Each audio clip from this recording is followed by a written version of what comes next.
بسم اللہ الرحمن الرحیم۔ یزید کی موت کیسے ہوئی؟ آج ہم جاننے والے ہیں دنیا کے ایک ایسے لعنتی شخص کے بارے میں جس پر اللہ کی لعنت ہے، تمام فرشتوں کی لعنت ہے، تمام مخلوقات کی لعنت ہے۔ اس دنیا میں سب سے بڑے ظالموں میں سے ایک یزید کی موت کا واقعہ کہ جب امام حسین رضی اللہ تعالیٰ عنہ کو شہید کر دیا گیا تو اس کے بعد یزید کا کیا انجام ہوا اور یزید کی موت کیسے ہوئی اور کس طرح سے اس کے کیے ظلموں کی سزا آخرت سے پہلے دنیا میں ہی مل گئی۔ محترم عزیز دوستو، جب یزید ظالم نے نواسے رسول امام حسین رضی اللہ تعالیٰ عنہ کو شہید کروا دیا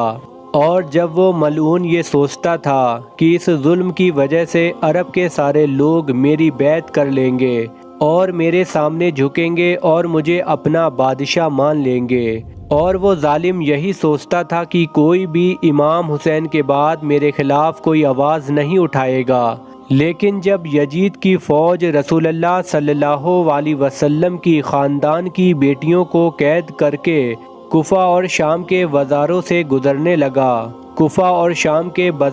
گزرنے لگا تو رسول اللہ کے خاندان کی بیٹیوں اور حضرت امام سجاد رضی اللہ تعالیٰ عنہ کے خطبے سن کر لوگوں کے مردہ ضمیر جاگنے لگے اور پھر یزید ظالم کے خلاف بغاوت پیدا ہو گئی۔ ہر کوئی اب یہی سوچنے اور بولنے لگا کہ اسلام اللہ تبارک و تعالیٰ کا دین ہے، محمد مصطفیٰ صلی اللہ علیہ وسلم اللہ کے رسول ہیں، اور یہ خاندان جس پر یزید بدبخت نے ظلم کیا ہے، یہ خاندان اللہ تعالیٰ کا سب سے محبوب خاندان ہے، اور جس نے اس خاندان کے ساتھ ظلم کیا اس کو بادشاہ کہنا سب سے برا کام ہے۔ اور پھر اسی طرح سے مدینے والوں نے یزید کی بیعت کرنے سے پوری طرح انکار کر دیا۔ اس کے بعد یزید ظالم نے ایک اور شرمناک کام کیا، اس نے مدینہ شریف پر حملہ کر دیا۔ محترم عزیز دوستو، تاریخ نے لکھا کہ 3 دن تک یزید ظالم کی فوج نے مسجد نبوی میں اپنے گھوڑے کو باندھ کر اللہ تعالیٰ کے گھر کی بے حرمتی کرتے رہے، اور کچھ وقت بعد مکہ شریف سے بھی یزید کے خلاف بغاوت بڑھنے لگی۔ اس کے بعد اس ظالم شخص نے خانہ کعبہ کو بھی نہیں چھوڑا، اس نے خانہ کعبہ پر بھی حملہ کر دیا اور خانہ کعبہ کو آگ لگا دی۔ محترم عزیز دوستو، تاریخ میں اس واقعہ کو واقعہ ہرا کے نام سے آج بھی یاد کیا جاتا ہے۔ ہر کوئی یزید بدبخت سے نفرت کرنے لگا تھا، لیکن یہ ظالم یزید جس کو بھی اپنے خلاف دیکھتا تو اس کا سر قلم کروا دیتا تھا، لیکن اللہ تعالیٰ کی عدالت میں انصاف ہوتا ہے، اور جب وہ انصاف کرتا ہے تب کوئی کچھ نہیں کر سکتا۔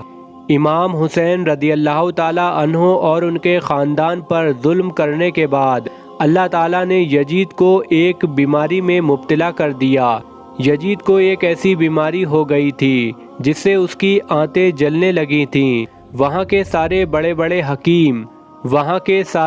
بڑے حکیم پریشان ہونے لگے تھے کہ یہ کیسی بدترین بیماری ہے کہ یزید کا پیٹ اندر سے اپنے آپ ہی ختم ہو رہا ہے، پیٹ اندر ہی اندر سڑ رہا ہے، اور اس بیماری میں یزید کو اتنی زیادہ پیاس لگتی تھی کہ یہ بدبخت پانی کے لیے تڑپتا تھا، لیکن جب اسے پانی پلایا جاتا تو یہی پانی اس کے پیٹ کو جلتا تھا، اور اس کے بعد وہ ظالم اپنا سر پیٹتا رہتا تھا، اور اس کے محل کے لوگ یزید کی یہ حالت دیکھ کر کہتے تھے کہ یہ عذاب اس ظالم پر امام حسین اور ان کے پورے خاندان پر پانی بند کرنے کی وجہ سے ہی آیا ہے۔ اس کی یہ حالت دیکھ کر محل لوگ کہتے تھے جو ایک بوند پانی کو بھی ترستا ہے۔ ایک دن یزید نے اپنی اس بیماری کی حالات میں اپنے بیٹے معاویہ کو بلوایا اور اپنے بیٹے معاویہ سے کہنے لگا، بیٹا یہ بیماری میری جان لے کر ہی چھوڑے گی،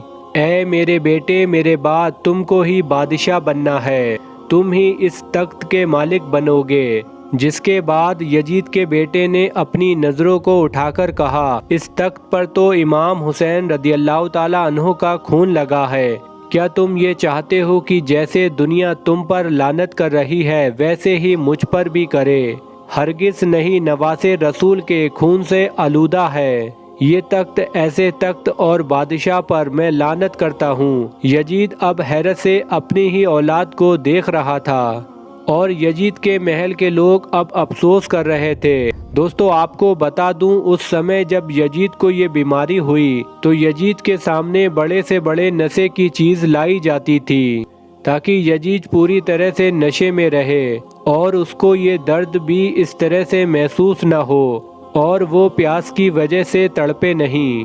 ایسے ہی نشے کی حالت میں ایک دن یزید اپنے سپاہیوں سے کہنے لگا، میرا وہ بندر کہاں گیا جو میرے ساتھ رہتا ہے؟ تبھی لوگوں نے اسے سمجھایا اور اس سے کہا کہ شاید وہ جنگل کی طرف نکل گیا ہوگا۔ یزید نے کہا، ہم ابھی جائیں گے اور اسے ڈھونڈ کر لائیں گے۔ جیسے ہی وہ اپنے بندر کو ڈھونڈنے کے لیے اپنے سپاہیوں کے ساتھ گھوڑے پر بیٹھ کر باہر نکلا تو گھوڑے نے امام حسین رضی اللہ تعالیٰ عنہ کے اس قاتل کو اپنی پیٹھ سے گرا دیا اور یزید کا پیر گھوڑے کی رکب میں پھنس گیا اور اس کے بعد وہ گھوڑا دوڑنے لگا اور یزید زمین پر گرتے گرتے زمین پر تڑپتا رہا اور وہ گھوڑا اسے کافی دور تک گھسیٹتے ہوئے دوڑتا رہا۔ تبھی اچانک اس کا سر ایک پتھر سے ٹکرا گیا، لیکن اس کے باوجود بھی وہ گھوڑا رکا نہیں، یہاں تک کہ یزید ملعون کا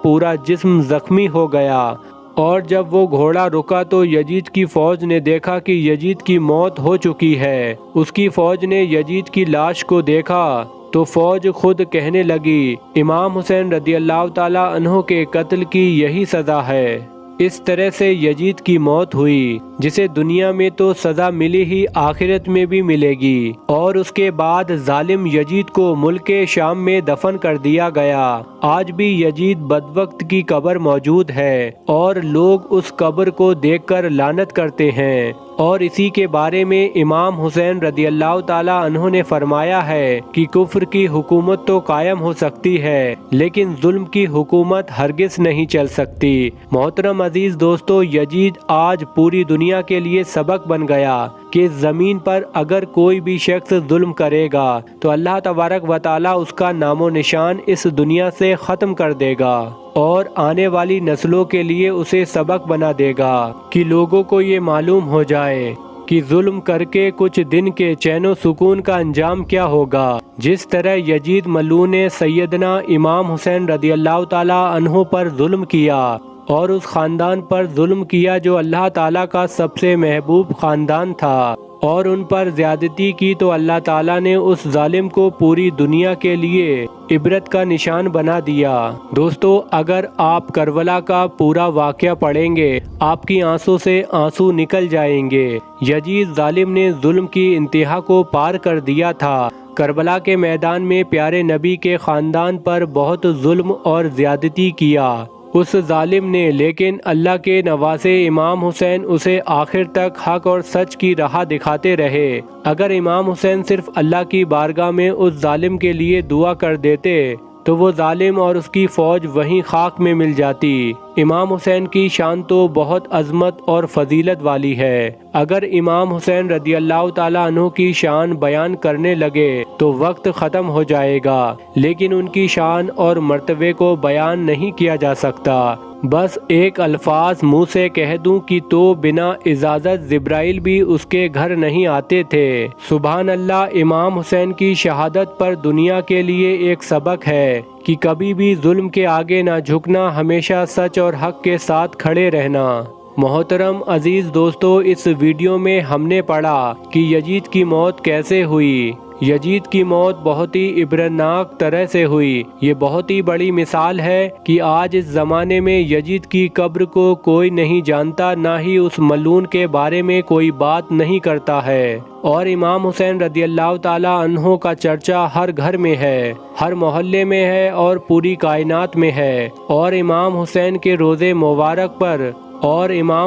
کے روزے مبارک جاننے کے لیے کروڑوں اربوں لوگ ترستے ہیں۔ دوستو کسی شاعر نے کیا خوب کہا ہے، قتل حسین اصل میں مرگ یزید ہے، قتل حسین اصل میں مرگ یزید ہے، اسلام زندہ ہوتا ہے ہر کربلا کے بعد۔ کربلا کی جنگ کا انجام دیکھیے، کربلا کی جنگ کا انجام دیکھیے، بے گھر یزید ہو گیا گھر گھر حسین کا۔ آخر میں اللہ تعالیٰ سے یہی دعا ہے کہ ہمارے لکھنے یا پڑھنے میں کسی بھی طرح کی کوئی غلطی ہے، آخر میں اللہ تعالیٰ سے یہی دعا ہے کہ اگر ہمارے لکھنے یا پڑھنے میں کسی بھی طرح کی غلطی ہوئی تو اللہ تعالیٰ اپنے پیارے نبی کے صدقے میں معاف کرے۔ اللہ تعالیٰ اپنے پیارے نبی صلی اللہ علیہ وسلم کے صدقے میں ہمیں امام حسین رضی اللہ تعالیٰ عنہ کے بتائے ہوئے راستے پر چلنے کی توفیق عطا فرمائے اور ہمیں ہر برے کام برے اعمال سے بچنے کی توفیق عطا فرمائے اور ہمیں زیادہ سے زیادہ نیک کام کرنے کی توفیق عطا فرمائے، آمین ثم آمین۔ امید کرتا ہوں ویڈیو پسند آیا ہوگا، ویڈیو کو لائک کریں، شیئر کریں، کمنٹ کریں۔